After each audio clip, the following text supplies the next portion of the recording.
ওরা নিচে করছে, আমরা উপরে করব, সমস্যা কি? রান্না বান্না অন্য কোনোভাবে নেবেন না। তো আজকে হচ্ছে 31st নাইট, তো সবাই যে যার মতো সেলিব্রেশন করতেছে, আমাদের কোনো প্ল্যানই নাই।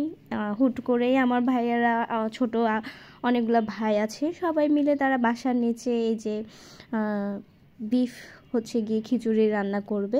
মেন শেফ হচ্ছে আমার দুলা ভাই, সে হচ্ছে রান্নাবান্না করবে। তার সাথে আছে আমাদের আরেক বড় ভাই হাসান ভাই, ওনারা দুইজনই রান্নাবান্না করে খুব ভালো মাশাল্লাহ। তো বাবুর্চির কাজ বা শেফের কাজ কিন্তু তারাই করতেছে। এই যে বড় হাঁড়ি নিয়ে চলে আসছে, বড় হাঁড়িতে এখন কষানো হচ্ছে, দেওয়া হবে মাংস, তারপর হবে চাল দেওয়া। তো এগুলো ভালো করে কষানো হচ্ছে।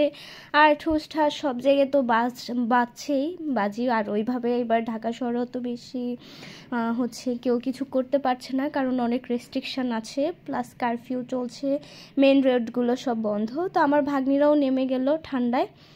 মূলত সবাই মিলে রান্নাবান্না করা, এর মধ্যে আলাদা মজা থাকে, বাচ্চারাও এনজয় করে। তো এটা হচ্ছে আমাদের বাসা থেকে রাস্তার উপরে বসে রান্নাবান্না করছে। আর যেহেতু এগুলো হচ্ছে রোডের মাঝখানে, সো এখানে কোনো সমস্যা নেই, সবাই মিলে রান্নাবান্না করছে। তো আসলে পরিবারের সবাইকে নিয়ে রান্নাবান্না করে খাওয়ার মধ্যেই আলাদা একটা মজা আছে, এটা সবসময়ই করা হয়। তো এই যে দেখেন, এখানে খিচুড়ি রান্না হচ্ছে, মাংস দেওয়া হলো, হাসান ভাই রান্নাবান্না করছে, আমার দুলা ভাই রান্নাবান্না করছে। এই যে, তো এটা হচ্ছে একদম মাংস কষানোর পরে। তো ফাইনালি হচ্ছে যেহেতু ওনারা ছেলেরা করছে, আমরা বাসায় একটু রান্নাবান্না করব। আমরাও করব খিচুড়ি, বিফ ভুনা, তারপরে হচ্ছে বেগুন ভাজা, এগুলো আমরা বাসায় করব। তাই বললাম আর কি, যে ওনারা নিচে রান্না করছে তো কি হয়েছে, আমরাও আমাদের উপরের বাসায় রান্না করছি, মানে আমাদের বাসা তো উপরে অনেক, তো এটাই আর কি। তো যাই হোক, রান্নাবান্না খাওয়া দাওয়া চলবেই। আর সবাইকে জানাই হ্যাপি নিউ ইয়ার।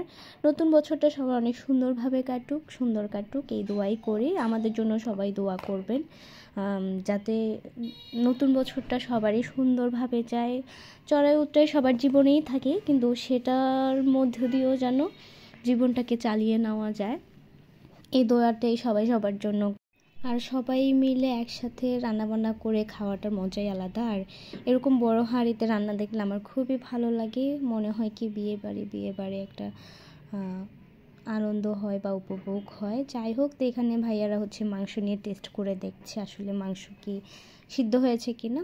তো এরপরে চাল দিয়ে দিবে। যাই হোক, এরপরে তো রান্নাবান্না যতটুকু প্রয়োজন অতটুকু হবেই।